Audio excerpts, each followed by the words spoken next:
Hello and welcome back to the Bookcast. I am DL White, author of romantic fiction featuring Black men and women.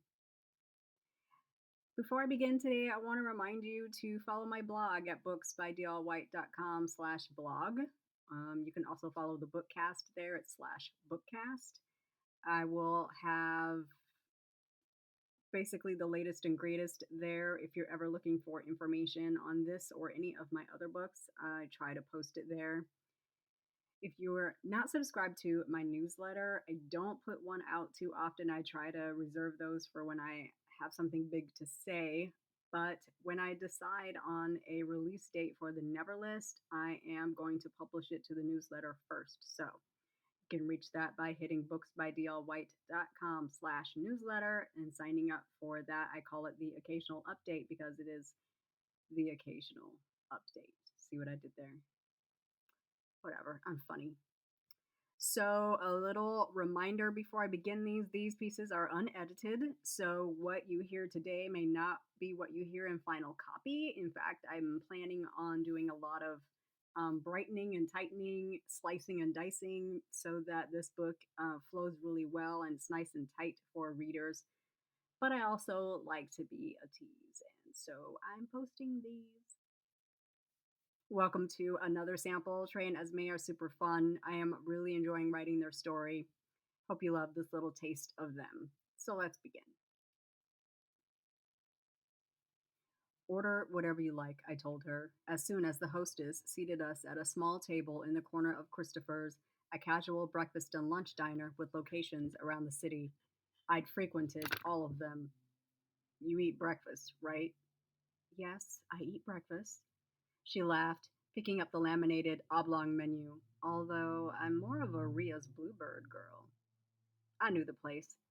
Ria's was the type of spot where you could get a stack of pancakes the size of your head with a side of eggs, bacon, and a hot buttermilk biscuit with fresh homemade jam for under $10. Consider it an adventure.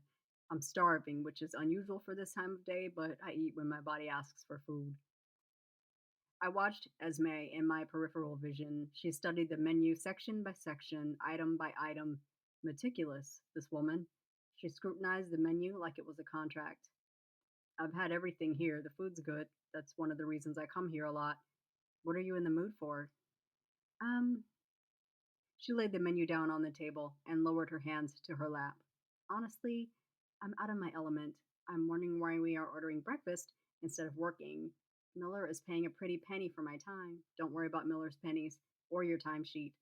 If this deal goes through, his bills become my problem, and it's my goal to make this deal go through. A slim woman stopped at our table, a brown apron bearing the restaurant's logo tied around her waist.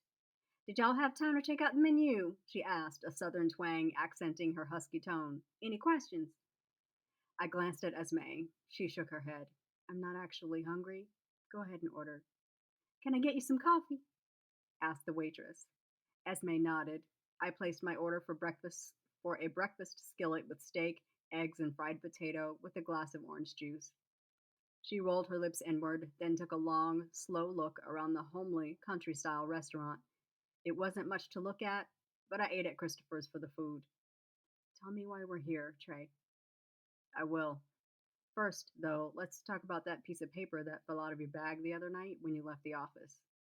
She chuckled, appearing nonchalant, but I caught the slight dip of her head and tensing of her shoulders before she forced them back to natural position. What about it?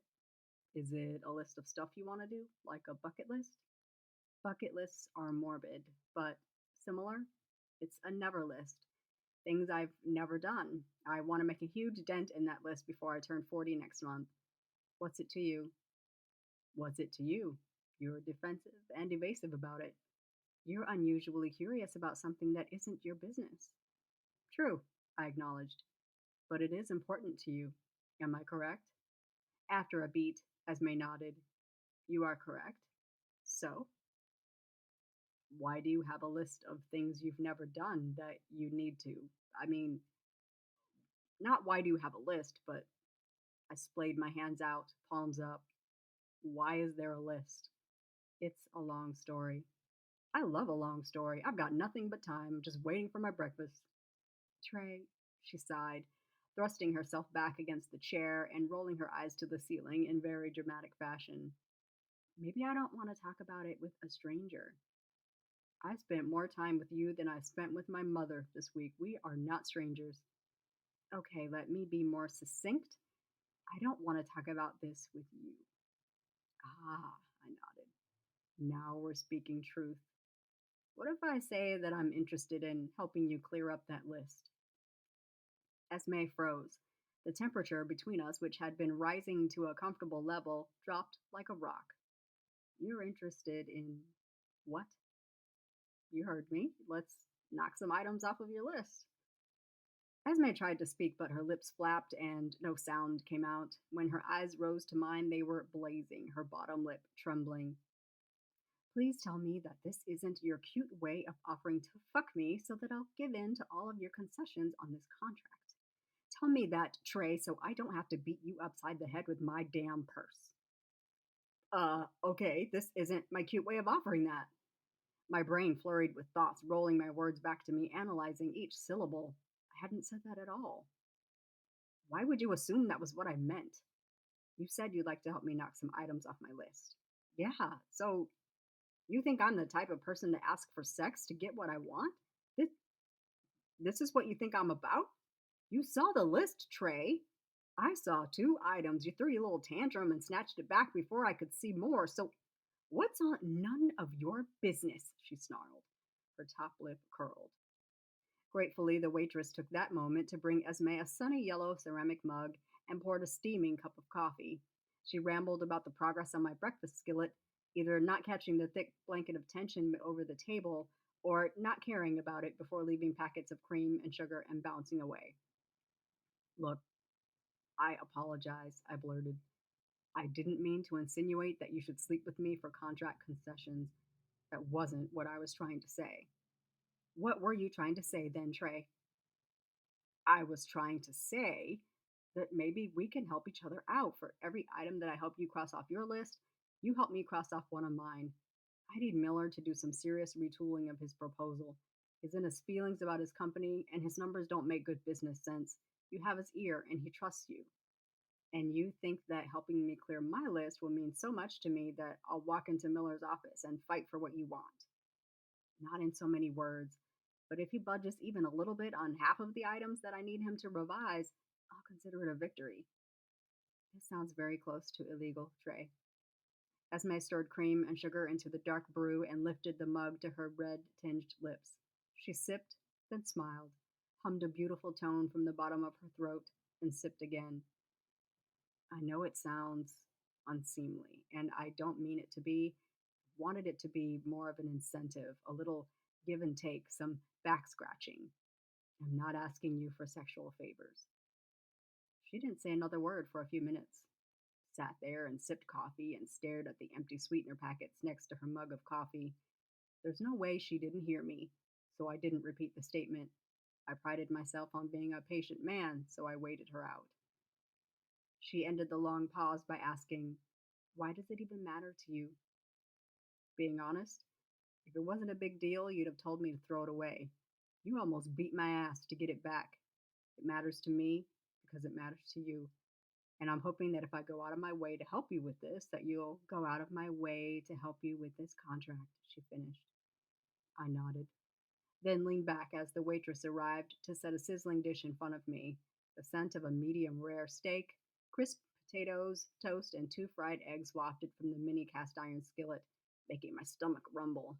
Some days I dreamt about that scent. Are you sure you're not hungry? I don't really fuck with toast. You want mine? Without a word, she took the toast halves and laid them on a saucer, then poked through the container on the table for toppings. She chose strawberry jam and a pat of peanut butter and spread one on each half. Let's say that I feel like risking my job to help you. How would it work? I hadn't really thought that through, I said, wielding a steak knife to slice my steak off of the bone. But I'm serious about the reciprocity. I do something for you, you do something for me. If you feel weird about that or it's not going to work, we can call it off now and go back to fighting each other in that conference room. That does not sound appealing, she said, taking a bite of toast with peanut butter spread. Tell you what, I began, spearing a slice of steak and scooping a potato wedge with the edge of the fork. Let's try a couple. Or one. See how it goes. All the way through. If you're not going to be able to change Miller's mind, it's a waste of my time and yours. Well, not mine, she smiled, holding the second half of her toast slice aloft. I intend to clear that list, with or without you. That was sample two from The Never List, my forthcoming contemporary, kind of funny romance featuring Esme and Trey. This book is chiefly about conquering your fears and letting yourself have nice things like love. I hope it whet your appetite and that you're looking forward to the release of this book. I sure am, but first I have to finish writing it. So off I go. One more sample, and then hopefully we will have a brand new book. Until then, take care of yourself.